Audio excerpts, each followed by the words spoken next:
자고 일어나니 스타가 되었다, 이런 말 종종 들어보셨을 겁니다. 인지도가 많지 않았던 배우가 대박 드라마를 만나가지고 일약 스타가 되는 경우를 우리는 종종 봅니다. 또 인기가 많지 않았던 가수인데 어떤 한 곡이 히트를 쳐가지고 이름값이 높아지는 경우도 왕왕 있죠. 꼭 연예인이 아니어도 평범한 회사원이 로또 1등에 당첨되어서 벼락부자가 돼가지고 어느 날부터 보이지 않는 일도 가끔씩 있습니다. 그런데 이런 갑작스러운 출세가 꼭 그 사람에게 복이 되는 것은 아닐 때가 있습니다. 갑자기 스타가 되었다가 사라진 사람들도 종종 우리는 보게 되는데요. 유명세를 얻었는데 과거에 저질렀던 악행이 드러나서 곤욕을 치르는 경우도 있죠. 또 얼마 전에는 스타 강사로 많은 인기를 누리게 됐는데 자세히 살펴보니까 전문성이 부족해가지고 결국 하차하게 되는 일도 있었습니다. 하나님은 요셉을 종살이와 감옥살이의 13년을 뒤로하고 하루아침에 애굽의 총리가 되게 하십니다. 기가 막힌 타이밍과 사람들 각자의 상황들을 모두 사용하셔가지고 노예 출신이었던 죄수가 하루아침에 애굽의 2인자가 되게 하신 것이죠. 그러나 하나님은 요셉의 신분을 하루아침에 바꿔놓으시기만 한 게 아니라 그가 총리의 자리를 잘 감당할 수 있도록 그를 연단하시고 준비시키셨다는 것을 우리는 본문을 통해 보게 됩니다. 여러분 생각해 보십시오. 애굽의 총리라고 하는 자리가 가벼운 자리가 아니잖아요, 그렇죠? 엄청난 비난과 압박을 견뎌야 하는 자리이기도 했고요, 막대한 책임감이 뒤따르는 역할이기도 했습니다. 또 숱한 유혹과 시험거리가 가득한 곳이 바로 그 애굽의 총리 자리와도 같았습니다. 독이 든 성배라는 말이 있듯이 겉으로는 화려해 보이지만 감당하기가 참 어려운 자리이기도 했던 것이죠. 하나님은 요셉을 통해서 애굽과 주변의 온 열방이 이 기근의 죽음으로부터 구원받기를 원하셨습니다. 동시에 요셉이 그 막중한 사명을 감당하는데 이 엄청난 복을, 성공을 누리게 되는데 그것이 독이 아니라 복이 되도록 요셉의 인생을 빚으시고 인도하셨던 것이죠. 우리 인생에도 요셉처럼 갑자기 막 어마어마한 성공을 경험하는 이런 드라마틱한 일이 아니어도 우리 삶에는 크고 작은 성공과 실패의 연속이 계속될 때가 있죠. 회사에서 진행하던 프로젝트를 성공적으로 마무리할 것이냐 못할 것이냐의 기로에 서기도 하고, 또 열심히 진학을 준비하던 자녀가 그 진학에 성공하냐 실패하냐를 또 맞이하게 되는 순간도 있습니다. 그런 어떤 크고 작은 성공과 실패 속에서 어떤 성공은 복이 되기도 하지만 또 어떤 성공은 독이 될 때가 있는 것이죠. 그래서 오늘 본문 요셉의 성공을 통해서 어떤 성공이 독이 아니라 복이 되는지를 두 가지로 살펴보도록 하겠습니다. 그리고 마지막으로는 하나님이 우리에게 주시기 원하시는 진짜 성공, 진정한 삶의 형통이 무엇인지 본문을 통해 말씀을 나누도록 하겠습니다. 첫 번째입니다.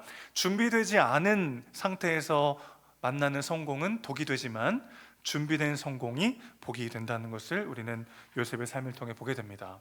그래서 하나님은 요셉의 삶을 빚으시고 연단하시고 준비시키신 다음에 이 요셉의 자리, 총리의 자리에 보내시는 것이죠. 죄수였다가 총리가 되는 건 하루아침에 일어난 일이지만 사실 그 이전에 하나님은 끊임없이 요셉의 삶을 준비시키시고 훈련시키셨던 것을 우리는 보게 됩니다. 세상은 준비된 사람을 사용하지만 하나님은 쓸 사람을 언제나 준비시키십니다. 자, 오늘 술 맡은 관원장이 떠난 뒤에 약 2년의 시간이 흐른 후에 바로가 꿈을 꾸는 이야기가 등장합니다. 술 맡은 관원장이 애석하게 정말 너무나 섭섭하게도 요셉을 잊어버렸어요. 그리고 2년의 시간이 속절없이 흘러가 버렸습니다. 그런데 어느 날 바로가 잠을 자는데 꿈을 꿨어요. 아름답고 아주 살이 토실토실하게 오른 암소 7이 있는데 갑자기 흉하고 빼빼 마른 암소 7이 나타나가지고 살찐 암소들을 다 먹어버리는 겁니다. 이게 무슨 꿈인가 하고 정신 차려봤는데 무슨 일인지 모르겠어요. 근데 다시 또 꿈을 꾸는데 이번에는 아주 튼실한 7 이삭이 등장하는 겁니다. 근데 곧 이어서 동풍에 빼짝 말라버린 7 이삭이 나타나서 토실토실한 실한 이삭들을 다 먹어버리는 거죠. 그런데 암소도 그렇고 이삭도 그렇고 이 빼빼 마른 녀석들이 앞에 걸 다 먹었는데도 전혀 괜찮아지지 않고 여전히 흉악한 상태로 남아 있는 거죠. 바로가 이 꿈을 꾸고 난 다음에 너무나 두렵고 당황한 마음이 들었을 겁니다. 왜냐하면 지난주에 말씀드렸지만 고대 이집트인들에게 꿈은 굉장히 중요한 의미를 갖고 있었거든요. 신의 세계와 마주하는 시간이고, 그래서 신이 우리에게 미래를 알려주는 수단으로 꿈을 사용한다고 믿었기 때문에 이 꿈을 꾸고 난 다음에 바로는 너무나 지금 우리 나라에 흉악한 일이 일어날 것 같은 그런 두려움에 빠질 수밖에 없는 거죠. 그래서 애굽의 모든 점술가들과 현인들을 다 모아서 그 꿈에 대해서 이야기합니다. 내가 이런 꿈을 꿨는데 대체 무슨 뜻인지 모르겠다, 해석을 좀 해다오, 이렇게 이야기를 하죠. 자, 그런데 8절을 보시면 애굽의 모든 점술가와 현인들 중에 그 꿈을 해석하는 자가 없었다라고 그랬습니다. 왜 그랬을까요, 여러분? 애굽에서 가장 똑똑하고 꿈 해몽을 잘하는 사람들이 다 모였는데 그들 중 아무도 해석할 수 있는 자가 없는 게 아니고 그들 중 아무도 해석하는 자가 없었습니다. 여러분, 근데 그 꿈 얘기를 제가 말씀드렸지만 이 꿈이 되게 막 너무 해석하기 어려운 난해한 꿈처럼 여겨지세요? 사실 그렇지는 않습니다. 앞에 뭐 좀 좋은 일이 있는데 뒤에 나쁜 일이 있겠구나 정도는 누구나 다 해석할 수 있는, 어찌 보면 간단하고 명료한 꿈일 수 있는데 이 해석을 왜 아무도 하지 않았을까요? 해석이 어렵다기보다는 그 해석 때문에 가져와야 되는 대안을 제시하기가 너무 어려우니까 아무도 감히 바로에게 말하지 못하진 않았나, 그런 생각이 들어요. 대안을 제시할 수 없으니까 이야기할 수가 없는 거죠. 나라에 일어날 안 좋은 일을 아무 대안도 없이 어찌 함부로 말할 수가 있겠습니까? 해석을 듣고 나면 바로는 대번 이렇게 얘기할 거예요. 그럼 대체 우리는 어떻게 해야 됩니까? 근데 뭐가 대안을 얘기할 수가 없는 거예요. 대안을 얘기하면 거기에는 또 막대한 책임이 따릅니다. 당신이 얘기한 대로 했는데 이런 상황이 됐으니까 책임을 져라, 이런 얘기까지 들을 수 있는 거죠. 결국 애굽의 그 어떤 점술가와 현인들도 답을 함부로 말할 수가 없는 상황이 된 겁니다. 자, 이쯤 되니까 술 맡은 관원장이 예전의 기억 하나가 떠오른 거예요. 아, 맞아, 나도 꿈 해몽을 누가 기가 막히게 해줘가지고 지금 여기 있지. 그때서야 비로소 이 술 맡은 관원장이 기억을 하게 되는 거죠. 오늘 12절 말씀 보시면 요셉의 이름도 까먹은 것 같아요. 이 사람이 그냥 히브리 청년이라고 합니다. 제가 죄를 졌네요. 히브리 청년이 저의 꿈을 해몽해줘서 제가 여기 있는데 제가 그만 새카맣게 잊어버리고 말았습니다. 여러분, 요셉 입장에서는 섭섭할 수 있지만 사실 이 술 맡은 관원장이 요셉을 너무 빨리 기억했다면 모두가 다 죽는 거예요. 이 2년의 시간이 지나고 바로가 꿈을 꾸기 이전에 술 맡은 관원장이 자기의 모든 직무를 회복하고 열심히 일하는 중에 맞다, 요셉 꺼내줘야지 해가지고 요셉을 꺼내서 자유하게 해서 요셉을 찾을 수가 없게 됐다면 모두가 죽는 겁니다. 또 너무 늦게 기억해도 모두가 죽어요. 술 맡은 관원장이 요셉을 너무 일찍 기억해도 모두가 죽고, 너무 늦게 기억해도 기근을 이길 힘이 없어서 모두가 다 죽을 수밖에 없는 거죠. 딱 그때여야만 하는 거죠. 이 기가 막힌 타이밍을 하나님은 준비하셔서 요셉을 그 상황 가운데 인도하고 계셨다는 거죠. 하나님이 가장 먼저 준비하시는 것은 언제나 이 타이밍이죠. 요셉이 자기의 힘으로 결코 어찌할 수 없는 그 모든 상황을 하나님은 신실하게 준비하고 계셨다는 것입니다. 모세가 태어났을 당시에 히브리 사람들이 너무 많아지다 보니까 모든 아가들을 남자아이면 다 죽이라는 말도 안 되는 명령이 떨어지게 됩니다. 그때 이제 어머니 요게벳이 모세를 그냥 죽일 수가 없으니까 숨겨 키워요. 근데 아이가 막 자라다 보니까 얘가 이제 목청이 막 너무 커지는 거예요. 막 울음소리가 너무 커지니까 더 이상 숨겨 키울 수가 없어서 죽일 수도 없고 키울 수도 없어가지고 나일 강가에 떠나 보내야겠다, 이렇게 다짐을 합니다. 그래서 갈대 상자를 하나 갖고 와서 거기다 역청을 칠하고 아이를 놓고 뚜껑을 닫아서 강에 흘려보내죠. 근데 이게 어떻게 여러분 금방 됐을까요? 안 됐겠죠. 넣었다가 다시 들어 올리고 울고 한나절 울다가 다시 넣고 뚜껑을 덮었다가 열었다가 덮었다가 열었다가 강을 가려고 문을 나섰다가 다시 들어가서 엉엉 울고, 그런 시간들이 얼마나 많았겠어요. 그러다가 결국 결단하고 이제 강가로 가서 아가를 이제 떠나 보내는데 하필 딱 바로 그날 바로의 딸이 거기 좀 떨어진 곳에서 목욕을 하고 있던 거예요. 모세의 어머니가 하루만 더 망설였거나 혹은 하루만 빨리 결단했다면 모두가 죽는 겁니다.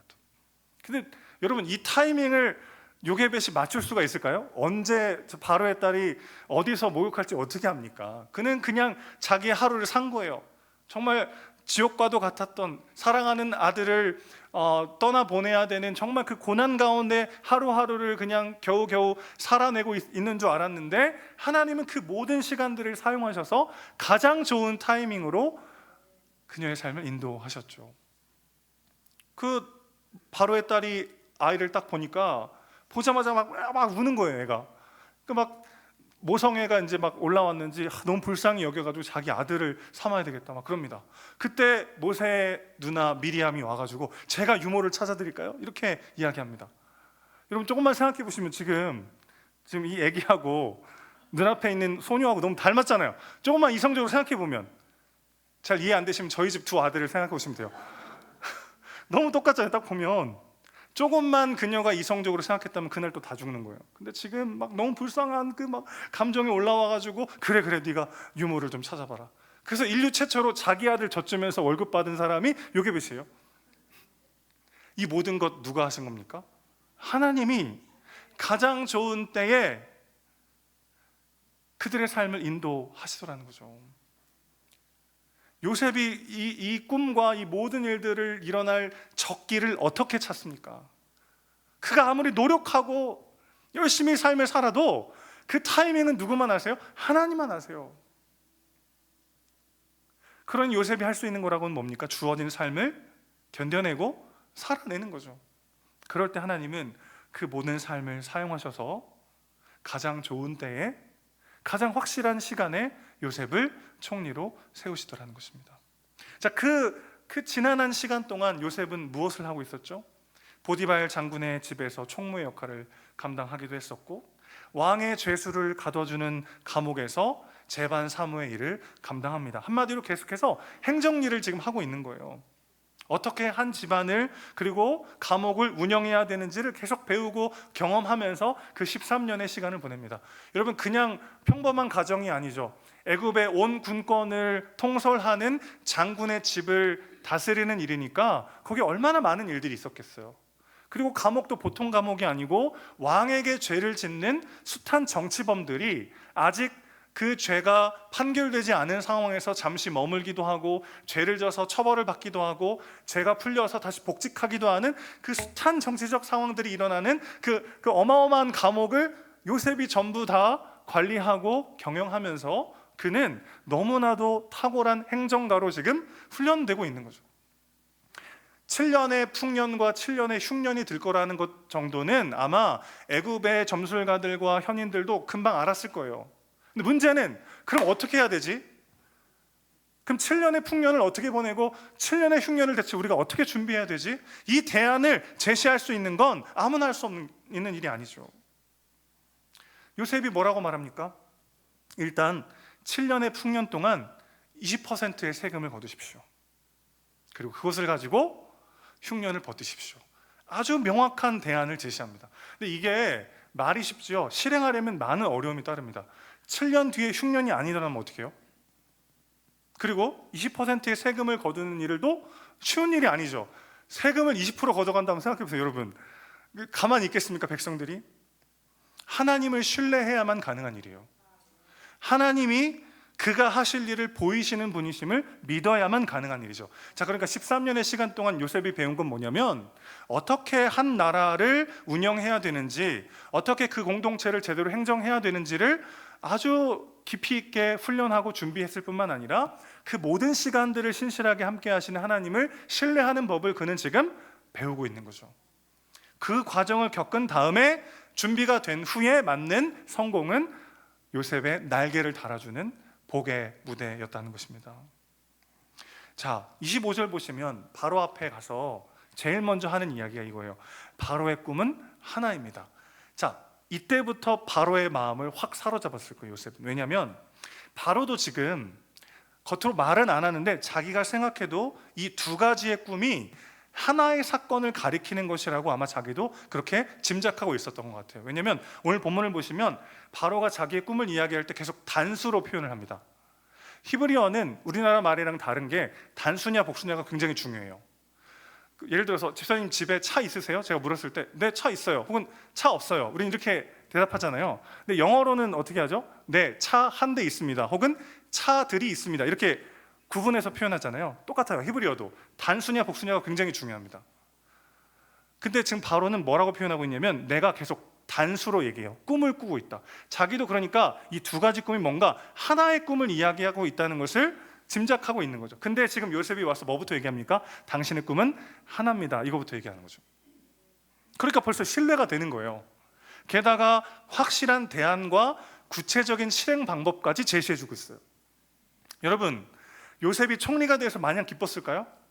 물론 뭐 감옥에 나와서 귀한 대접을 받으니까 기뻤을 겁니다. 근데 첫 해부터 정신 없었을 거예요. 과연 첫 해에 과연 풍년이 들 것인가? 그리고 7년 연속으로 정말 풍년이 들 것인가? 여러분, 7년 동안 중간에 한 번이라도 흉년이 들면 요셉의 모든 권위와 그의 모든 가지고 있는 것들은 한 번의 신뢰는 잃어버릴 수도 있는 상황이죠. 게다가 애굽의 모든 백성들에게 세금을 20%씩 거둡니다. 엄청난 풍년이 있었으니까 백성들은 20%씩 걷어도 전보다는 많은 것을 걷게 됐을 거예요. 그렇죠? 그러니까 첫 해 때는 뭐 좀 찝찝하긴 하지만 그냥 그 말에 따라줬을 거란 말이에요. 그런데 우리가 알잖아요.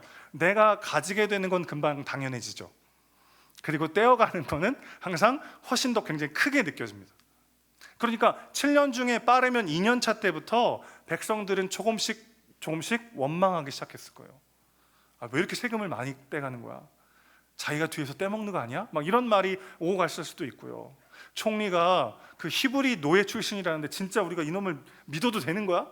막 이런 온갖 비난과 오해들을 요셉은 견뎌야 했을 거예요.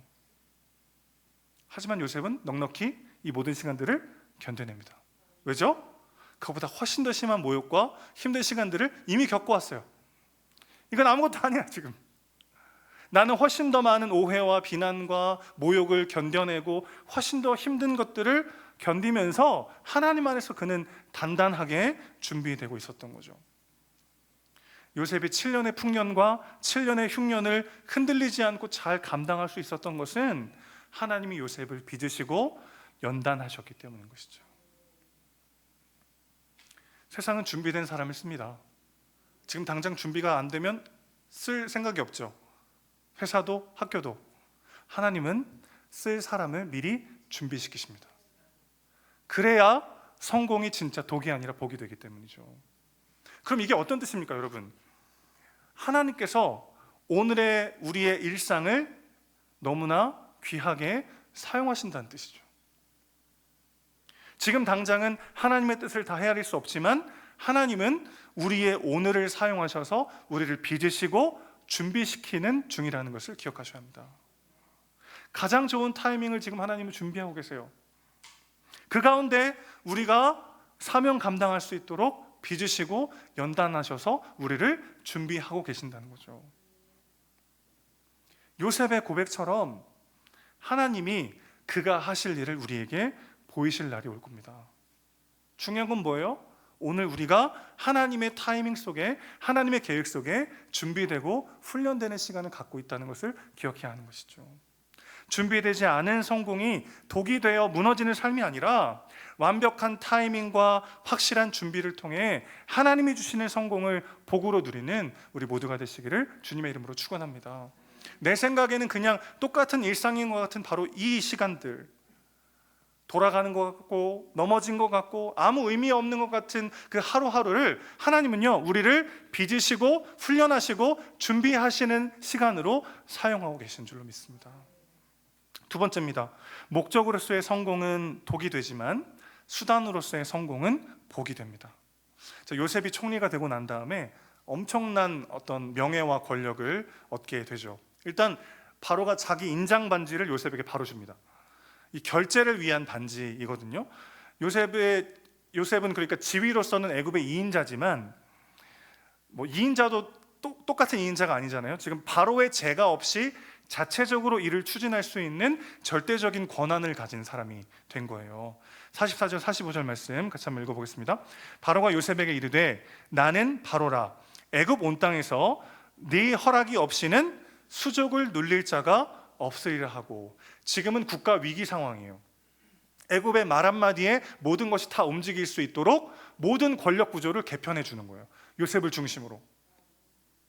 그러면서 뭐라고 하냐면 그가 요셉의 이름을 사브낫 바네아라 하고 또 온의 제사장 보디발의 딸 아스낫을 그에게 주어 아내로 삼게 하니라 그랬습니다.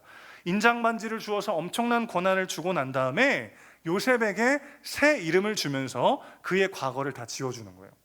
그가 히브리 출신의 노예가 아니고 우리 모두를 통치하는 총리다 라고 하는 것을 선언하는 행위인 것이죠. 아무도 요셉의 과거를 묻지 못하도록 새 이름을 그에게 주고 있어요. 그리고 결혼을 시켜줍니다. 제사장이면 애굽에서도 엘리트층이고 지배계층이에요.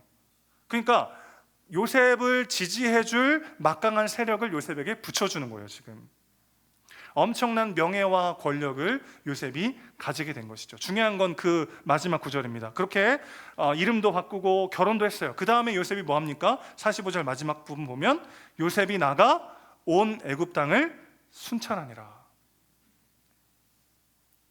여러분, 그가 지금 13년 동안 노예 생활과 종살이를 했어요. 근데 어느 순간 진짜 하루아침에 그가 총리가 되어서 애굽의 모든 권력을 갖게 됐습니다. 그 누구도 요셉에게 저항할 수 없는 절대 권력을 요셉이 갖게 됐어요. 그러고 나면 가장 먼저 하고 싶은 게 뭘까요? 여러분 같으면 뭐 하시겠어요? 일단 어디 가야 돼요? 어디 가야 되죠? 보디발 장군 집을 가야죠. 일단 가가지고 자, 다 모여봐. 네 죄를 네가 알렸다. 그렇게 해야 되는 거 아니에요? 보디발 장군 아내에게 눈을 똑바로 쳐다보면서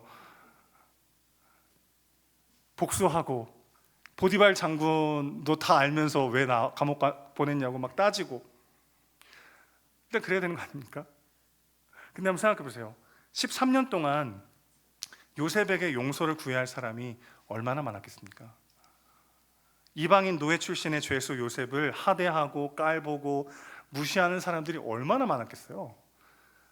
그들을 벌주고 막 위세 부리는 일로 자신의 성공에 취해 있었다면 요셉은 총리를 제대로 감당할 수 없는 거죠. 무슨 얘기냐면 우리의 성공이 수단이 아니고 목적이 되어서 그 성공 자체에 취한 삶을 살다 보면 그 성공이 우리에게 독이 되는 거죠. 우리 삶이 무너질 수밖에 없다는 것입니다. 생각지도 못한 또 다른 위기가 우리를 찾아올 수밖에 없는 것이죠.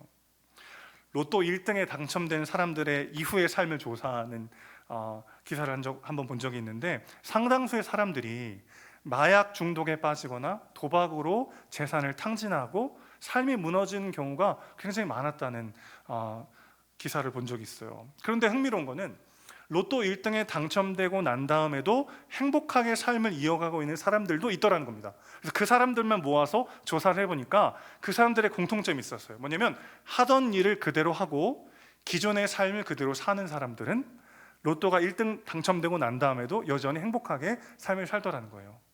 이게 무슨 말이죠? 엄청난 물질적 성공을 그 자체를 목적으로 여기며 그것을 취하며 누리며 사는 삶이 아니라 그것을 수단 삼아 자기의 삶을 살아낸 사람들은 독이 아니라 복으로서 그 성공을 맞이할 수 있었다는 거죠. 요셉은 지금 총리가 된 후에 수많은 사람들을 용서해야 했습니다. 어떻게 용서할 수 있었을까요? 대답은 간단해요. 너무 바빠서요. 그가 해야 할 일이 있어요. 지금 맡은 사명에 집중할 때 내가 가진 성공을 가지고 누리면서 나를 못 살게 굴었던, 나를 무시했던 사람들을 복수하고 싶은 마음은 온데간데 사라지고 마는 거죠. 하나님께서 요셉을 왜 총리로 세우셨습니까? 하나님이 요셉을 왜 성공하게 하셨습니까? 성공 자체를 즐기게 하기 위해서가 아니죠. 그 성공을 수단 삼아서 요셉이기 때문에 감당할 수 있는 사명의 자리로 보내시기 위하여 그를 거기에 세우신 것이죠. 성공은 하나님이 주신 사명을 감당하기 위한 도구라는 것을 기억하셔야 합니다. 성공 자체가 목적이 되어 달려갈 때는 우리의 삶은 여지없이 또 다른 목마름에 빠질 수밖에 없기 때문이죠. 요셉은 총리가 되자마자 온 땅을 순찰합니다. 지금 당장 요셉은 애굽 전국을 돌아다니면서 얼마나 많은 곡식을 거둘 수 있는지, 그 곡식들을 어디에다 저장해야 되는지, 그리고 그 저장한 것들을 건강하게 투명하게 잘 관리할 관리들이 정말 누가 있는지를 조사하는 일에 온 하루를 다 바쳐야만 했을 거예요. 그렇게 막 애굽 전역을 돌아다녀야 되는 거죠. 물론 돌아다니다가 보디발 장군 집 근처에서 좀 더 오래 머물렀을지는 모르겠지만, 지금 요셉은 하여튼 온 애굽 땅을 돌아다니면서 닥쳐올 풍년과 기근을 준비해야 되는 거죠. 사명이 우리를 살아가게 하는 원동력이 되는 거죠. 성공이 목적이 되면 그것이 우리의 삶을 또 다른 방식으로 무너뜨리지만, 성공이 수단이 되어 사명을 위한 도구가 될 때 우리는 성공과 실패와 상관없이 오늘 하루를 살아낼 수 있는 진짜 복을 경험하게 될 줄로 믿습니다. 마지막 세 번째예요. 그래서 결국 하나님이 우리에게 주시고자 하는 진짜 복이 뭘까요? 요셉은 결혼을 해서 아들을 둘 낳습니다. 아들만 둘을 낳아요. 심심한 위로를 보내고 싶네요. 아들만 둘을 낳다니. 그 첫째 아들의 이름은 므낫세였고 둘째 아들의 이름은 에브라임이라고 집니다. 저도 두 아들의 이름을 지을 때 그때 당시에 주셨던 어떤 은혜들을 기억하면서 신앙의 고백을 담아서 이름을 적거든요. 지금 요셉도 그러한 방식으로 아들의 이름을 짓고 있어요. 므낫세는 잊어버린다는 뜻이고 에브라임은 번성한다는 뜻인데, 각각이 지금 하나님이 내게 주신 은혜를 기억하면서 자기 신앙의 고백을 담아서 이름을 짓고 있는 거죠. 므낫세, 첫 아들의 이름이 므낫세인데 잊어버린다라는 뜻입니다. 지난 모든 고난과 어려움의 시간들을 다 잊어버렸다는 얘기인데, 이게 기억이 안 난다는 뜻일까요? 어떻게 있습니까? 그 13년의 그 고난과 상처의 시간을 어떻게 잊겠어요? 사실 기억이 안 난다는 뜻이 아니라 그를 괴롭혔던 과거의 일로부터 비로소 자유해졌다는 것을 의미하겠죠. 저도 이런 비슷한 경험이 있습니다. 고1 때 허리가 막 아프기 시작했어요. 원인을 알 수 없는 이 디스크 사이에 이렇게 뼈가 자라나는 희귀한 병을 앓게 되었습니다. 근데 제가 그때 당시 꿈이 육사에 가는 거였거든요. 육군사관학교에 가는 게 꿈이었기 때문에 이걸 숨기고 무식하게 공부하고 3년을 버티고 견디고 개기다가 3년을 미루다가 결국 수술을 하게 됐어요. 그래서 이제 그때 제가 고3 때 하숙할 때인데, 자취할 때인데, 그 원서 있잖아요. 육사관 원서를 이제 수술하고 나니까 의료 기록이 남고 하니까 이제 뭐 못 가잖아요. 그러니까 필요 없잖아요. 그래서 버리려고 종이를 죽 찢는데, 분명 종이를 죽 찢는데 마음이 이렇게 죽 찢어지는 것 같은 느낌이 드는 거죠. 그러면서 20대 내내 제 마음속에 나는 실패자고 난 이제 소망이 없고 그런 어둠의 긴 터널을 보내는 시간들이 있었어요. 그래서 이렇게 남자들끼리 만나면 인사하잖아요. 인사. 보통 뭐 하와유 같은 느낌의, 남자들은 뭐 어떤 인사하죠? 군대 어디 갔다 오셨냐는 인사를 하잖아요. 남자들은. 그 말을 들을 때마다 너는 실패자야, 너는 루저야, 넌 비참해 라고 들리는 거예요. 제 귀에는. 저만 미친 사람이 아니고요, 요셉도 그런 시기를 보냈습니다. 제가 지난주에 말씀드렸죠. 요셉이 술 맡은 관원장의 꿈을 해석해 준 다음에 그를 내보내면서 어떤 말을 하냐면, 저는 히브리 출신인데 이 옥에 갇힐 만한 죄를 범한 적이 없어요. 저를 좀 기억해 주세요. 이렇게 얘기하잖아요. 옥이라고 번역된 단어가 뭐였다고요? 구덩이라는 뜻입니다. 요셉은 그러니까 지금 형들에 의해서 구덩이에 빠진 그날부터 지금까지 구덩이 속을 살고 있던 거죠. 심정적으로는. 저도 그랬어요. 20대 내내 육사 못 간 실패한 인생으로 저는 살았어요. 그런데 하나님께서 저에게 새로운 사명을 주시고 그 모든 것을 잊게 하셨습니다. 그럼 기억이 안 난다는 게 아니에요. 더 이상 그때의 실패가 나의 발목을 붙잡지 않는다는 것을 알게 된 거죠. 과거의 내 상처와 내 실패와 내 넘어짐이 더 이상 나를 붙잡지 못하게 된 것이죠. 과거의 일로부터 자유해지게 된 겁니다. 사랑하는 성도 여러분, 하나님께서 우리의 삶을 이렇게 인도하실 것입니다. 지난날의 실패와 상처가 여러분의 기억 속에 희미해질 거예요. 생각 안 나는 게 아니고 그게 오늘의 나를 무너지게 하지 못하도록 하나님이 사용하실 줄로 믿습니다. 여러분의 므낫세를 고백할 그날이 올 것입니다. 오늘 하나님이 주신 약속을 붙잡으십시오.